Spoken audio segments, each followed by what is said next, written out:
పెద్ద పెద్ద ఘీంకారాలు చేస్తూ పడిపోతున్న ఏనుగుల వల్ల, సకిలిస్తున్న గుర్రాల వల్ల యుద్ధ భూమిలో పైకి బోలెడంత మట్టి రేగుతుంది. ఆ రేగిన మట్టి అంతా స్వామి ఒంటి మీద పడిపోయింది. ఇంత మట్టి పడిపోయి యుద్ధ భూమిలో గుర్రాల యొక్క కళ్ళాలు పట్టుకొని, చేతిలో ఆ వేత్రదండం పట్టుకొని గుర్రాల్ని తోలుతూ సూర్యోదయానికి నించున్నవాడు సూర్యాస్తమయం వరకు అర్జునుడికి సారథ్యం చేశాడయా. తనని నమ్ముకున్న వాడి కోసం ఎంతకి జారిపోయాడు నా తండ్రి. నేను పూజామందిరంలో బాగా పూజలు చేయాలి, కోటిపత్రి పూజ చేయాలి, ఇది అడగలేదు ఆయన. ఏది కావాలో చెప్తున్నాడు. నా మనస్సునందు ఎప్పుడు కృష్ణుడు నిండి నిబిడీకృతమైపోవాలి అని ఆయన అంటారు. మహానుభావుడు ఆ అడగడంలో ఉన్న గొప్పతనం ఏమిటో తెలుసా అండి? బాహ్యంలో కాదు ఉండవలసింది. ఇక్కడ పరమాత్మని ప్రతిష్ఠ చేసుకోవాలంటే ముందుండవలసినటువంటిది భక్తి. ఆ ఎదురుగుండా ఉన్నవాడు ఎటువంటి వాడు అన్నది ఆయన గుర్తించాడు. హయరింకాముక ధూళి ధూసర పరిన్యస్తాల కోపేతమై రయజాత శ్రమతోయ బిందుయుతమై రంజిల్లు నిమ్మోముతో జయముం పార్థునకిచ్చు వెట్కనని నా శస్త్రాహుతించాలనొచ్చయు బోరించు మహానుభావు మదిలో చింతింతు నశ్రాంతమున్. అశ్రాంతమున్ ఎప్పుడు విడిచిపెట్టకుండా చింతింతూ ఆయన గురించే స్మరణ చేస్తూ నేను పొంగిపోతుంటాను. ఎలాంటి వాణ్ణి? హయరింకాముక ధూళి ధూసర పరిన్యస్తాల కోపేతమై. ఆయన కర్మ కాలిందా? ఎక్కడో పాలసముద్రంలో ఆదిశేషుడి మీద ఇలా చెయ్యి అలవోకగా పెట్టుకుని పడుకుంటే హాయిగా రెండు పాదములను జాపి పడుకున్నటువంటి స్వామి యొక్క పాదార విందములను చూసి లక్ష్మీ మహీతదనురూప నిజానుభావ నీలాది దివ్య మహిషీకర పల్లవానాం ఆరుణ్య సంక్రమణ తక్కిల సాంద్ర రాగౌ శ్రీ వెంకటేశ చరణౌ శరణం ప్రపద్యే. ఆ లక్ష్మీదేవి ఒత్తుతున్నటువంటి పాదముల చేత శోభిస్తున్నటువంటి పరమాత్మ ఎక్కడో దివ్యమంగళ విగ్రహుడై ఉండవలసినటువంటి వాడు రాశీభూతమై అలా యోగులకు దర్శనమిచ్చేటటువంటి స్వరూపమున్నవాడు, అంతటా నిండి నిబిడీకృతమై జ్ఞాననేత్రము చేత మాత్రమే తెలియబడేటటువంటి వాడు ఇవాళ ఎటువంటి స్థితికి వచ్చాడు? తనని నమ్ముకున్న వాణ్ణి రక్షించడం కోసమని హయరింకాముక ధూళి ధూసర పరిన్యస్తాల కోపేతమై ఆయన గుర్రాల్ని నడుపుతుంటే, ఏం గుర్రాల్ని నడపడం అంటే మాట్లాడే, అర్జునుడి రథానికి కట్టినటువంటి గుర్రాల యొక్క కళ్ళాలన్నింటినీ కలిపి ఎడం చేత్తో పట్టుకోవాలి. పట్టుకుని ఎవరు ప్రతిద్వందో అటువైపుకి నడపడానికి వీలుగా తీసుకెడుతుండాలి. ఒక పక్క చేతులు తెగిపోతుంటాయి, కాళ్ళు తెగిపోతుంటాయి, భయంకరమైన యుద్ధం జరుగుతుంటుంది. ముందు సారథిని కొడతారు పైగాను. ఒక చేత్తో ఆ వేత్రదండం పట్టుకోవాలి, ఆ గుర్రాల్ని అదల్చడానికి హై హై అంటుండాలి. అవి పట్టుకుని నడుపుతుంటే ఆ ముందు వెళ్ళిపోతున్నటువంటి రథాల వల్ల, ఆ జోరు వల్ల, పెద్ద పెద్ద ఘీంకారాలు చేస్తూ పడిపోతున్న ఏనుగుల వల్ల, సకిలిస్తున్న గుర్రాల వల్ల యుద్ధ భూమిలో పైకి బోలెడంత మట్టి రేగుతుంది. ఆ రేగిన మట్టి అంతా స్వామి ఒంటి మీద పడిపోయింది. ఇంత మట్టి పడిపోయి యుద్ధ భూమిలో గుర్రాల యొక్క కళ్ళాలు పట్టుకొని, చేతిలో ఆ వేత్రదండం పట్టుకొని గుర్రాల్ని తోలుతూ సూర్యోదయానికి నించున్నవాడు సూర్యాస్తమయం వరకు అర్జునుడికి సారథ్యం చేశాడయా. తనని నమ్ముకున్న వాడి కోసం ఎంతకి జారిపోయాడు నా తండ్రి. హయరింకాముక ధూళి ధూసర పరిన్యస్తాల కోపేతమై రయజాత శ్రమతోయ బిందుయుతమై.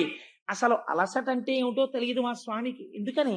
ఎప్పుడు అంతగా ఆరాధింపబడుతూ హాయిగా ఉండేటటువంటి స్వామి యుద్ధం చేసి చేసి రథాన్ని అటు తిప్పి ఇటు తిప్పి కాసేపటికి అర్జునుడు అంటాడు భీష్ముడి వైపుకు పోని అంటాడు. భీష్ముడి వైపుకి తీసుకెళ్ళాలి. ఎవరు వస్తారు? వచ్చి అయ్యా అక్కడ ద్రోణుడు చాలా మందిని చంపేస్తున్నాడు, అర్జున మీరు రావాలంటాడు. ద్రోణుడి వైపుకు పోని అంటాడు. మళ్ళీ గబగబా ద్రోణుడి వైపుకి తీసుకెళ్ళాలి. తన యొక్క శాసనము చేత, తన కంటి చూపు చేత లోకములనన్నింటినీ పాలించగలిగినటువంటి శక్తి కలవాడు ఇవాళ తన వెనకనున్నవాడు అక్కడికి రథం పోని ఇక్కడికి రథం పోని అంటే అలాగే బాబాయ్ అని రథం తోలుతున్నాడు. ఏమి ఆశ్చర్యం రా మహానుభావుడిది. అలసట తెలియనటువంటి వాడికి చెమట పట్టింది. నుదురంతా చెమట పడితే తుడుచుకోవడానికి టైం లేదు. ఎందుకని? ఎడం చేత్తో పగ్గాలున్నాయి, కుడి చేత్తో వేత్రదండం ఉంది. ఏది కింద పెట్టి ఉత్తరీయం తీసి ఇలా ఇలా తుడుచుకున్నా ఈ లోపల ఏం ప్రమాదం వస్తుందో, గభాలను ఎవరు బాణం వేసేస్తారో. అందుకని ఇలా కారిపోతున్న చెమటలు కూడా తుడుచుకోకుండా రయజాత శ్రమతోయ బిందుయుతమై రంజిల్లు నెమ్మోముతో. మామూలుగా అందరూ చూశారండి కృష్ణ పరమాత్మ ముఖాన్ని. అర్జునుడి కోసమని యుద్ధం చేస్తున్నప్పుడు నేను పెట్ల కొట్టేస్తుంటే కవచాలు, అర్జునుడిని రక్షించుకోవడం కోసమని ఆ రథాన్ని అటు ఇటు తిప్పుతూ బాణాలకి దొరకకుండా రక్షించుకోవడం కోసమని ప్రయత్నం చేస్తుంటే సారథిగా ఆయనకి చెమట పట్టేట్టు కొట్టాను. చెమటతో కూడిన కృష్ణుడి యొక్క ముఖాన్ని నేను చూశాను. రయజాత శ్రమతోయ బిందుయుతమై రంజిల్లు నెమ్మోముతో జయము పార్థునకిచ్చు వెట్కనని నా శస్త్రాహుతి చాలా నొచ్చియు. ఎలాగైనా అర్జునుడికి గెలిపించేద్దామని ఇన్ని రకాలుగా రథాన్ని తిప్పినా నేను చేతిలో ధనస్సు పట్టుకుని సారథిని కొట్టాలి కాబట్టి నేను బాణం వెంట బాణం వేసి కొట్టేస్తుంటే ఆయన కవచం పిట్లిపోతే ఆయన ఒంటికి నేను కొట్టిన బాణాలు తగిలితే ఆయనలోంచి నెత్తురు కారిపోతుంటే ఇంకా అర్జునుడినే రక్షించుకుందామని ఇన్ని దెబ్బలు తిని కూడా కృష్ణుడికి తగలకుండా రథాన్ని అటు ఇటు తిప్పుతున్నటువంటి భక్తపరాధీనుడైన పరమాత్మ ఉన్నాడే, వాడు నా మదిని ఆవేశించు నెల్లప్పుడు, వాడు నా మనస్సు యందు నిలబడుగాక. ఇది ఆయన వెళ్ళిపోయే ముందు చేసుకున్న ప్రార్థన. ఎంతటి మహోత్కృష్టమైనటువంటి వాడో చూడండి. ఆయన అంటాడు, ఇక్కడతో సరిపోయిందా కృష్ణుడి యొక్క లీల? కుప్పించి ఎగసిన కుడలంబుల కాంతి గగన భాగం వెల్ల కప్పికొనగా ఉరికిన నోర్వక ఉదరంబులోనున్న జగముల వ్రేగున జగతి కదుల చక్రంబు చేబట్టి చనుదించురయమున పైనున్న పచ్చని పటముజార నమ్మితి నాలా ఉనగుబాటు చేయకు మన్నింపు మని క్రీడి మరల దిగువ కరికి లంఘించు సింహంబు కరణి మెరసి నేడు భీష్ముని చంపుదు నిన్ను కాతు విడువు మర్జున ఎటంచు మద్ది శిఖవృష్టి తెరలి చనుదెంచు దేవుండు దిక్కు నాకు. యుద్ధభూమిలో అంపశయ్య మీద పడిపోయి బాణముల తలగడా మీద తల పెట్టుకుని ఒంట్లోంచి రక్తం అంతా కారిపోయిన తర్వాత కృష్ణ పరమాత్మని ఆపాదమస్తకం చూస్తూ చెప్తున్నాడు, నువ్వు ఎంత భక్తపరాధీనుడవో నాకు తెలుసు. యుద్ధభూమిలోకి నువ్వు అర్జునుడికి సారథ్యం చేయడానికి వచ్చే ముందు ప్రతిజ్ఞ చేశావు, అస్త్రము పట్టను అన్నావు. నేను ప్రతిజ్ఞ చేశాను, నీతో పట్టిస్తాను అన్నాను. నువ్వెలా పడతావో నాకు తెలుసు. నేనేం చేశానో తెలుసా? 10వ రోజు యుద్ధంలో అర్జునుడి మీద బాణ పరంపర కురిపించి కొట్టేశాను. అర్జునుడిని కొట్టేస్తే నువ్వు తప్పించగలిగినంతసేపు తప్పించి వెనక్కి తిరిగి చూసావు. అసలు అర్జునుడు ఏమైనా యుద్ధం చేస్తున్నాడా అని అనుమానం వచ్చింది. వెనక్కి తిరిగి చూస్తే పూచిన మోదుగు చెట్టులా రక్తం కారిపోతోంది బాణాలతోటి. అంతే. ఎందుకు వచ్చింది నీకు కోపం? నిన్ను నమ్ముకున్న వాణ్ణి నేను కొట్టానని కోపం వచ్చేసింది. ఆ కోపంలో నీ ఒడలు నీవు మరిచిపోయావు పరమాత్మ. అంత భక్తపరాధీనుడివయ్యా నువ్వు. ఆ రోజున ఏం చేశావు? కుప్పించి ఎగసిన కుండలం పులకాంతి గగన భాగం బెల్ల కప్పికొనగా లైవ్ టెలికాస్ట్ ఇచ్చేస్తున్నాడు మహానుభావుడు. ఒక్కసారి ఆ ఎడం చేతిలో పట్టుకున్న కళ్ళాలు విసిరవతల పారేసి ఆ వేత్రదండాన్ని నేలకేసి కొట్టి ఇలా కూర్చుని సారథ్యం చేస్తున్నవాడు ఒక్కసారి రథంలోంచి కిందకి గభాల దూకేసేటప్పటికి ఆ కుండలాలు చెవులకు పెట్టుకున్నవి ఇలా ఊగేటప్పటికి ఆ మణికుండలముల కాంతి గగన భాగం అంతా కప్పేసింది. గగన భాగం వెల్ల కప్పికొనగా ఉరికిన ఓర్వక ఉదరంబులోనున్న జగముల వ్రేగున జగతి కదుల.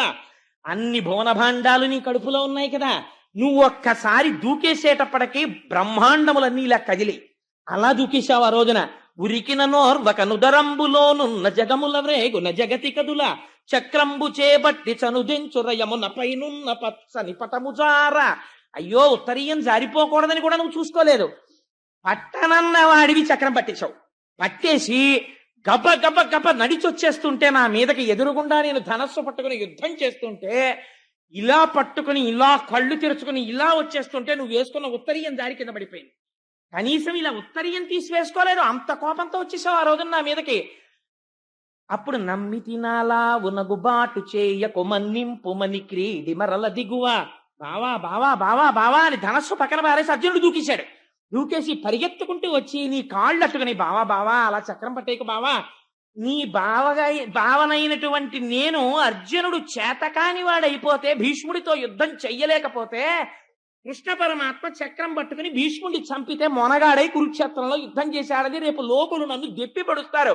బావా వదిలేకు బావా చక్రాన్ని, నువ్వు పట్టుకోకు బావా అని అర్జునుడు నీ వెంట పడ్డాడు ఆ రోజున. చక్రంబు చేబట్టి చనుదించురయమున పైనున్న పచ్చని పటముజార నమ్మి తినాలా ఉనగుబాటు చేయకు మన్నింపు మని క్రీడి మరల తిగువ కరికి లంఘించు సింహంబు కరణి మెరసి నేడు భీష్ముని చంపుదు నిన్ను కాతు విడువు మర్జున ఎటంచు మద్ది శిఖవృష్టి తెరలి చనుదెంచు దేవుండు దికునాకు. సింహం ఏనుగుని చంపేటప్పుడు శాతన కగ్రఖండితల సన్మజ కుంజర కుంభముక్త ముక్తాతత శైల అంటారు తిక్కన గారు.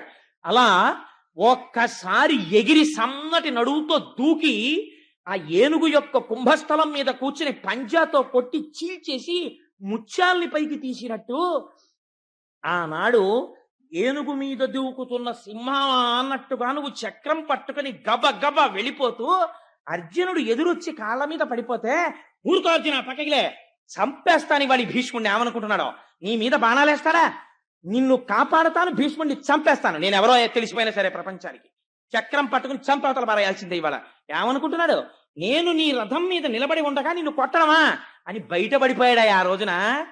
భక్తులకు ఎంత పరాధీనుడో అలా మాట్లాడచ్చా, అందరికీ తెలిసిపోదు అర్జునుడి పక్షం కృష్ణుడని.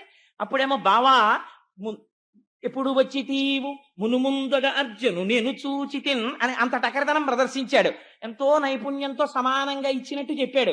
ఇప్పుడు బయటపడిపోట్లా ఎవరి పక్షమో అని కూడా చూసుకోకుండా నేడు భీష్ముని చంపుతు నిన్ను కాతు విడువు మర్జున యటంచు మద్ది శిఖవృష్టి తెరలి చనుదెంచు దేవుండు దిక్కు నాకు. ఆ భక్త పరాధీనుడై ఆ రోజున అన్ని మరిచిపోయి అర్జునుడిని రక్షించడానికి తన ప్రతిజ్ఞ భంగం చేసేసి చక్రం పట్టుకుని దూకేసి నా మీదకొచ్చేటట్టు చేసిన ఘనత నాదే. అలాంటి కృష్ణుడిని నేను చూశాను రథంలో కూర్చుని యుద్ధం చేస్తూ. ఆ మూర్తి నా కళ్ళల్లో ఉండిపోయింది. మనకి ఉండిపోగలదు ఆ పద్యం నేర్చుకుంటే, శిశపద్యం. అలాంటి కృష్ణుడు ఉన్నాడే, భక్త పరాధీనుడై యుద్ధ భూమిలో నడిచొచ్చేసిన నా స్వామి. ఇది ఎవరు గీయగలరండి? ఏ చిత్రకారుడు గీయగలడండి? నిజంగా అలాంటి పటాన్ని గీసిన వాడు ఉంటే అది ఎన్ని ఇళ్లల్లో పెట్టుకోవలసినటువంటి పటం అండి నిజంగా. అలాంటి పరమాత్మ, అటువంటి దేవుడున్నాడే, కృష్ణుడు అనలేదు. పొద్దున స్వామి అన్నారే, సమస్త ఇంద్రియములకు శక్తి ఇచ్చి అంతటా వ్యాపించిన వాడు ఒక ఆకారమును తీసుకుంటే వాడే వాడని నేను గుర్తుపట్టాను. భక్తుల కోసం అంత జారిపోయిన వాడు, అంతకి దిగిపోయిన వాడు, ఆయన్ని నమ్ముకున్న నన్ను మాత్రం రక్షించడా? నాకెవరు దిక్కు? ఈ అంపశయ్య మీద పడిపోయి ఉండగా వాడే నాకు దిక్కు. అట్టి దేవుండు దిక్కు నాకు అని ఆయన అంటాడు. ఆ అర్జునుడు యుద్ధానికి వచ్చినప్పుడు చాలా పెద్ద మొనగాడిలా యుద్ధానికి వచ్చాడు, మహావీరుడిలా యుద్ధానికి వచ్చాడు. కానీ తీరా యుద్ధానికి వచ్చిన తరువాత అటుపక్క దుర్యోధనుడి సైన్యం ఉంది, ఇటుపక్క పాండవుల సైన్యం ఉంది. మధ్యలో రథాన్ని నిలబెట్టారు. తీరా నిలబెట్టిన తరువాత తనవారి చంపజాలక వెనుకకు పో నిచ్చు విజయుని శంకన్ ఘనయోగ విద్య బాపిన మునివంజుని పాద భక్తి యొనయును నాకున్. ఆ రోజున ఇంతార్జునుడు వాళ్ళందరినీ చూసి, అయ్యో బావా, అందులో మా బావలు ఉన్నారు, పినతండ్రులు ఉన్నారు, తాతలున్నారు, గురువులున్నారు, వీళ్ళందరినీ చంపేసి ఈ నిత్తుటికుడు నాకెందుకు, నేను యుద్ధం చేయనని ఇంత బేలైపోయి ఇంత గాంధీవం చేతిలో ఉన్నవాడు జావకారిపోతుంటే ఎవ్వరికీ వినపడనటువంటి రీతిలో భగవద్గీతని బోధ చేసి మళ్ళీ అర్జునుడు చిట్ట చివరికి వెళ్ళేటప్పటికి నష్టోమోహ స్మృతిర్లప్త, నా అజ్ఞానం పోయింది, కృష్ణ పరమాత్మ నీ అనుగ్రహం చేత నాకు స్మృతి కలిగింది, ఏది తెలుసుకోవాలో దాన్ని నేను తెలుసుకున్నాను అని యుద్ధం చేసేటట్టుగా తనవారి చంపజాలక వెనుకకపో నిత్యు విజయుని శంకన్ ఘనయోగ విద్య పాపిన మునివంజుని పాద భక్తి యొనయును నాకున్. అటువంటి మహాపురుషుడున్నాడే, అజ్ఞానమును బోధించినటువంటి భగవద్గీతా శాస్త్రం, సమస్త ఉపనిషత్తుల యొక్క సారాంశమైనటువంటి ఆ భగవద్గీత ప్రబోధం చేసినటువంటి కృష్ణ పరమాత్మ యొక్క పాదారవిందముల యందు సర్వకాలముల యందు నాకు భక్తి కలుగుగాక.